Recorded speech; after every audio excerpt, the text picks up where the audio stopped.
आने वाले हर इंसान की मृत्यु का समय निश्चित होता है, उसी तरह इंसान के रूप में जन्म लेने वाले भगवान के अवतार का भी इस धरती पर एक निश्चित समय होता है और वह समय समाप्त होने पर उन्हें भी अपने प्राण त्याग कर अपने लोक वापस जाना पड़ता है। उसी प्रकार भगवान श्री राम का भी इस लोक को छोड़कर वापस विष्णु लोक को जाना हुआ था। भगवान श्री राम के मृत्यु वरण में सबसे बड़ी बाधा उनके प्रिय भक्त हनुमान थे, क्योंकि हनुमान जी के होते हुए यम की इतनी हिम्मत नहीं थी कि वे राम जी के पास पहुंच सके, लेकिन स्वयं श्री राम ने इसका हल निकाल लिया।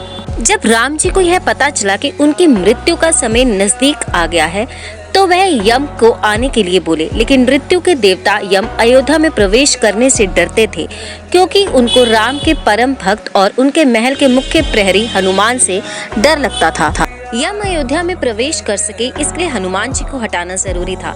इसलिए राम जी ने अपनी अंगूठी को महल के फर्श के एक छेद में गिरा दिया और हनुमान जी से इसे खोज कर लाने के लिए कहा। हनुमान जी ने स्वयं का स्वरूप छोटा करते हुए बिल्कुल भंवरे जैसा आकार बना लिया और केवल उस अंगूठी को ढूंढने के लिए छेद में प्रवेश कर गए। वह छेद केवल छेद नहीं था, बल्कि एक सुरंग का रास्ता था। वहाँ वह नागों के राजा वासुकी से मिले और अपने आने का कारण बताया। वासुकी हनुमान जी को नाग लोक के मध्य में ले गए, जहाँ अंगूठियों का पहाड़ जैसा ढेर लगा हुआ था। वासुकी हनुमान जी से बोले कि यहाँ आपको श्री राम की अंगूठी जरूर मिल जाएगी।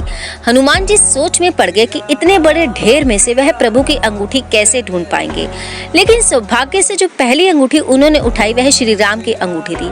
आश्चर्यजनक रूप से जो उन्होंने दूसरी अंगूठी उठाई तो वह भी श्री राम की ही अंगूठी थी।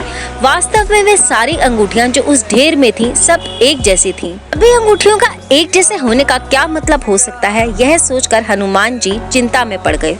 वासुकी मुस्कुराए और बोले, जिस संसार में हम रहते हैं वह सृष्टि व विनाश के चक्र से गुजरती है। इस संसार के प्रत्येक सृष्टि चक्र को एक कल्प कहा जाता है।